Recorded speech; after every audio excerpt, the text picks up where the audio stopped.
It's been several days since I did the last video clip. Anyways, I got my fuel bracket mounted here. What I was planning the first time around, not the right way. So in this little video part right here, it didn't show exactly how I was setting up, but you can kind of get an idea. I was going to put some dowel rods going straight down, tighten it up, and be done. No bracing underneath, nothing. And that was not a good idea whatsoever. It was not stable, it would sway. So don't do what I was going to do. In the next clip, you will see what I did was the right way. Not a good idea. I'll put a clip in what I was doing in here to show you what I was doing was totally wrong and not the right way to do it. So on that note, all I did was tip my old bracket. I'll get underneath and show you. Yes, those are what you think they are. Yeah, that's what those are. I will, kind of clean them up a little bit. Okay, so, newsflash. I don't know how to weld. And I don't have the money to pay someone. And the friends that I do know that can weld, they're busy. So, I'm doing the next thing that I can do to get this project done. So, yeah, you see there, drilled and tapped. Don't worry, I will paint that so it blends in. This hole will be covered with this right here.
Yeah, it's thin, but all it's supposed to do is there's gonna be sealant around the rim here, this on top, and this brace down just to keep the gases out. So there's not gonna be anything really in here for cargo. I mean, maybe some cargo stuff, but anyways, let's get under here and kind of show you what I did do to this other side. You let me know if it's genius or not. I don't know. Alright. So I took some square tubing, put a rivet nut on this side, both places here, took an L bracket, more self-tapping, because I don't know to weld, and I put some rivet nuts on the other side of this tubing here, and then just proceed to spray paint it black.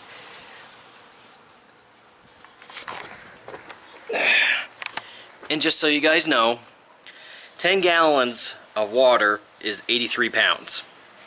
I'm 160. I just stand on that thing. It held me just fine. Literally. I jumped on it.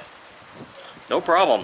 So if you're thinking of weight structure, hey, it hold 160 pounds or 165. I don't know how much I weigh anymore. Anyways, it's structurally sound. Now, we gotta get this tank bolted in. So I got the tank placed in place. Anyways, yeah, it's too low to, well, it's touching, of course. And if we go to the front here, it's rubbing against this. So I cut some aluminum square. Well, how about I just show you? Yeah.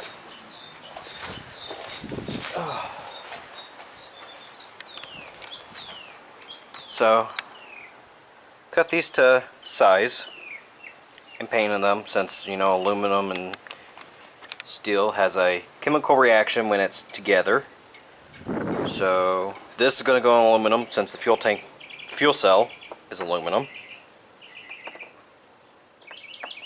Just going to go like that. Drill some holes, redo some holes, and then bolt it down. And the fuel cell is bolted and placed in, and then from there we can start running our fuel line. Place our fuel filter. I did that backwards. So we'll place our fuel filter, then run our lines. Come back to you on that. So it's been a few moments since the last clip here, and I just put the camera down, just trying to get this done. So let me guys kind of give you an update of what I've been doing. So in the last clip I showed you guys I got the bracing on the holder here all done. You can see I got a bolt there, a bolt there, I got a bolt up in the front there, and I am currently working on getting the hole drilled for the last bolt. And this thing is going to be bolted in. What I did was I took some square tubing, aluminum. Don't worry, this is painted, so there's not going to be any chemical reaction. Some rubber to help kind of make it softer. And then just a nut here, a nut here. They're not tightened yet. Still, I got to get the front done. Once I get the front done, then all four corners is going to get tightened down. So that's the update, guys. Well, when it gets done, I'll show you what it looks like. Well, pretty much you see what it looks like. It's just going to be tightened down. So I'll come back in a minute. Alright everyone, I got this all bolted in. Probably all four corners, if you can see that, and then over there. I'll show you. Whoa! I must have hit the wide button. Alright, so I'll show you what I did here. So I did some aluminum tubing, some rubber let's just say rubber bushing. And this 3/8 is the size I used. Alright. Then I took the square, put it vertical, rivet nut, rivet nut, rivet nut, bolt these in. Drill and tap. Spray paint. So what I did here was I bolted this down from the old tab right here, and then I just drilled another hole for this one to bolt it to this. Same on this side. This one I had to drill the hole through this brace right here. Even this one I had to take my Dremel and just kind of took away a little bit of metal here. Just a little bit. I am going to spray paint this so that way it doesn't rust. Who cares? We're in Florida. Doesn't rust. So, that's all I did. I had to make a longer one for this. Redo this one, make a longer one. Yeah, it doesn't look like it'll hold, but actually, I tried shaking this thing. It does not move. So that's good. All this is all braced up. And I'm probably going to cut these out, so that way it doesn't hurt anybody. And then just tighten it down. So now,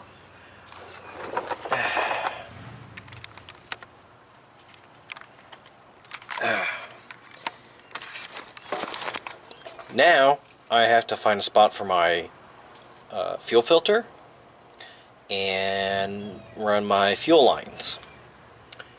But before I do that, I need to take the cover that's going to be covering this whole thing, and I need to cut out my holes for my sending my fuel and my return, my vent, my fuel pump power, and my fuel gauge. So I'll come back to you guys when I got that cover done. So there's not really much room under here. Well, for me, because I mean the car is on where is it? Where is it? Oh, it's right there. Right there. It's on cart jacks, and it's on the highest setting. Well, not the highest, but it's up pretty high.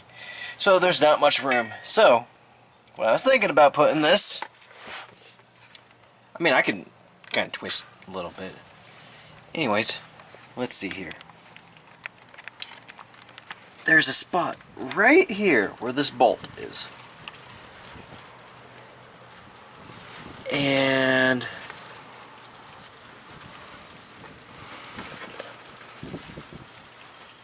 nope, that's not gonna work there.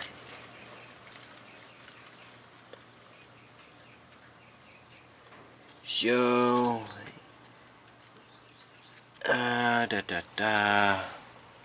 trying to find a spot because I kind of want it on this side of the car, the driver's side, because of the hangers. I did find out my 3/8 fuel line will actually fit in these right here. So I'm kind of looking maybe in this area, or let's see here. I'm heading towards more the rear of the car.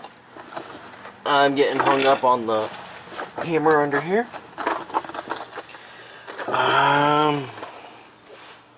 Here's the differential. The old one for the car, I don't know if I could get the camera to work, let's find out, was mounted somewhere up there. It was very difficult and very hard to get to if you had to maintenance it, which right here may be a good idea.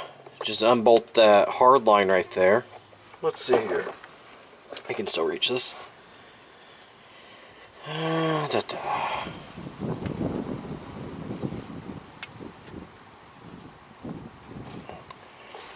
You know, that might be a good spot. Let's see if there's... I mean, there's other holes right here. No, because that's going to hit the... That might hit the differential.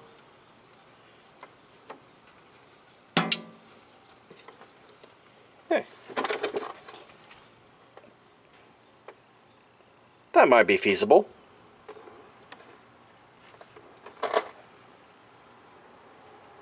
Or if we turn it just a little, let's see. It actually looks a little bit more feasible like that. How hard is it to get to the fuel line there?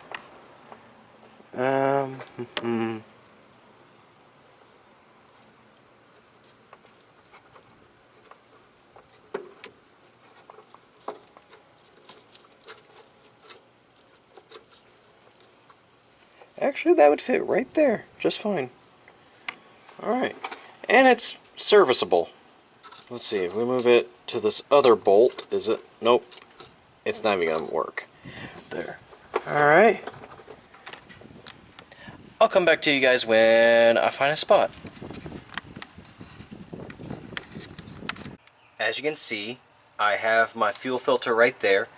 So, to my line, that's my in and return right there. So all I gotta do is just make two lines, one going here and one going here. So let's take this off.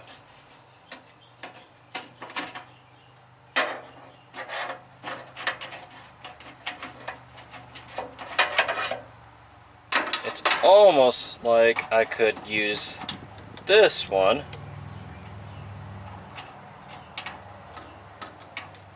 Actually, I could. See? Looks just about the right length. So that's just a little bit less work I have to do. Okay, I got the size the length I need. I got it over there on my bench. I'll show you guys how to do one of these. But first things first, we need we need this to be all taped up for fuel pressure sensor. And I also got 3/8 rubber hose to fit on the barbs on each end of that. I gotta cut down to a certain point, of course. And then I'm gonna have to put a bubble in it, which I gotta go up my place and get the tool to make the bubble. I didn't think this through. Well, first things first, let's get this all taped up. So I love using this tool. I mean, it does all the hard lines you want. Flare, double flare, bubble, you name it. I love it. Got it for a couple $100 on Amazon. Anyways, I got my 3/8 line right here. Got my 3/8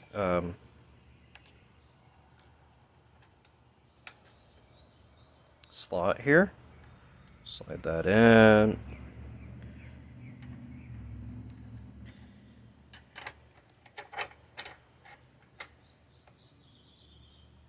There. Put that there. Slide this on top. Latch it.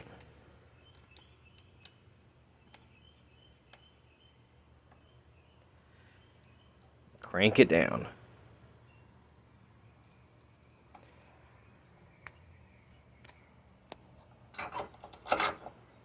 Alright, I got my 3/8 right here. Now, if I take it here, I can do a flare if I wanted to. But I don't want to do a flare. I want to do kind of like a bubble. So, tighten this down. Make sure your vice grip is tight. Make sure it's tight. So that way. And then you just pull it.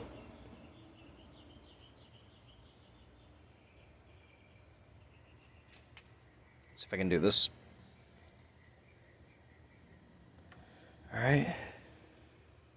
Let's do a little bit more.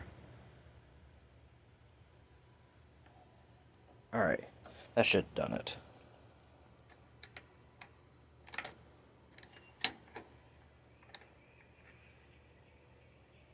And there we go.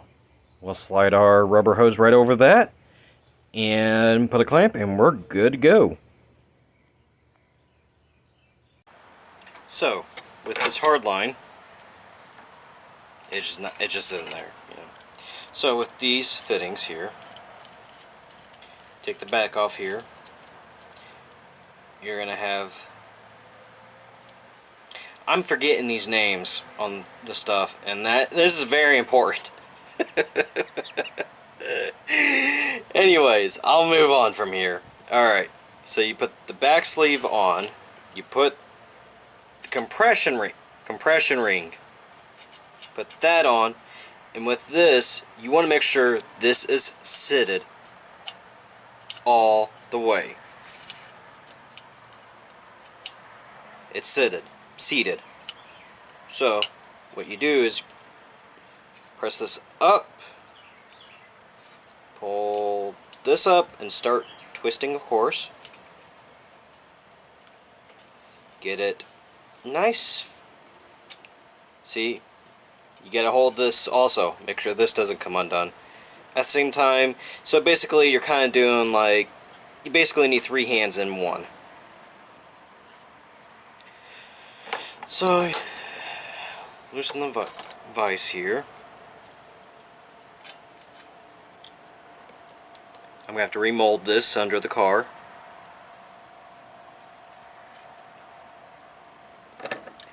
Make sure it stays in.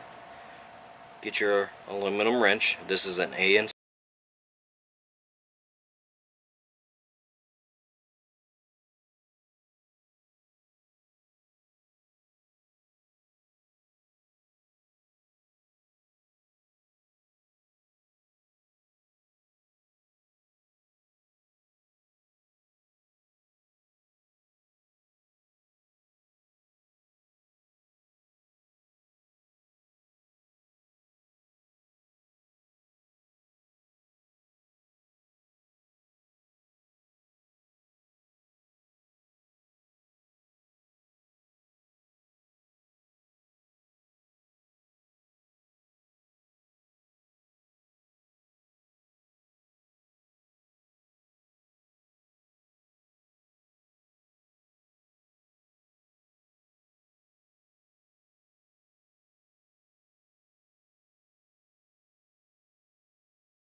So in both of these clips, one I was talking about the holes that needed to be cut, and the other one was a taillight conversion from a Dodge Charger. So I need to drill the holes a little bit better in the one clip, and they're not oddly spaced right. I got some indentions, and I got to make my fuel lines. That's just kind of a hard part, not knowing where everything is. The light conversion, us Supra owners, we don't have very many options when it comes to aftermarket tail lights. So I'm getting with a couple guys in a Mark III group to see if we can come up with a conversion kit to make these Dodge Charger lights work on our cars. Another thing with the lights was, it was a joke at first. I showed it on a group that I'm with, and some of the guys were like, let's do it. And I'm like, you know what?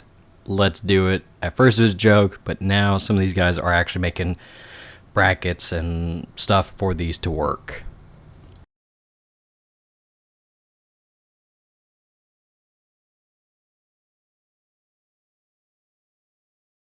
And there we go.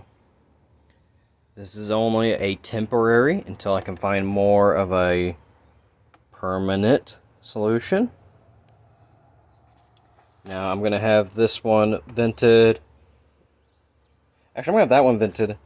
That one blocked off. But I'm going to do something different with this and my fuel. I'm actually going to I'm thinking about trying to have a hose from there come to back here somewhere. Like the old 80s. Wow. I shouldn't say that. So the 80s Monte Carlos, where your license plate just flips down and you fill your tank. That's what I'm thinking about doing. So, all right. Well, it's pretty much done. The lines are all tightened down. Everything's tightened down. And the fuel is connected to the motor. All I gotta do is just fill this sucker up, run some power, and I'll see if there's any leaks. But that's gonna be for another video, another time. This right here is gonna be another video, and this is gonna be another video for another time. Yeah. I say I'm proud of myself for getting the fuel cell in here. Yep. Without welding, I say I did pretty good for the most part. So I got the fuel cell and the fuel lines done. So, I've been saying I have a 10-gallon, I think. Turns out I went on my purchases back online. It's a 15-gallon tank. So, I got 5 more gallons than I thought I did. Yay.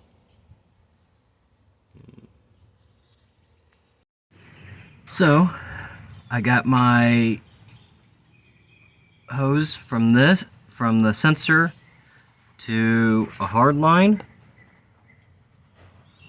to my fitting. My fuel system is complete. Everything is tightened down. All I have to do now is just fill it up and get this wiring done. Get the chassis wiring done. Get the ECU security taken off. Get some hoses. Yeah, that. The coolant. The transmission needs fluid. Let's see. I need coolant. I need... Oh, that's the next video. I'm going to show you guys how to convert from power steering pulley to an electric power steering pump. Yeah, if I'm pausing for a second, it's because I'm trying to think. I'm thinking faster than I speak. So, yep. I'll show you guys how to use this thing. Now, there's 2 models of this one for the Volvo. There's this one that has a remote reservoir, and then there's one with a cap on it. Me, I got the remote reservoir, and this is what I'm going to do. Just block it off. And I got this whole hose and the block off here, all this from my local you know what? I'm not saying anything else. You guys are just gonna have to check out the next video. And the next video is gonna be this. I'm getting this done.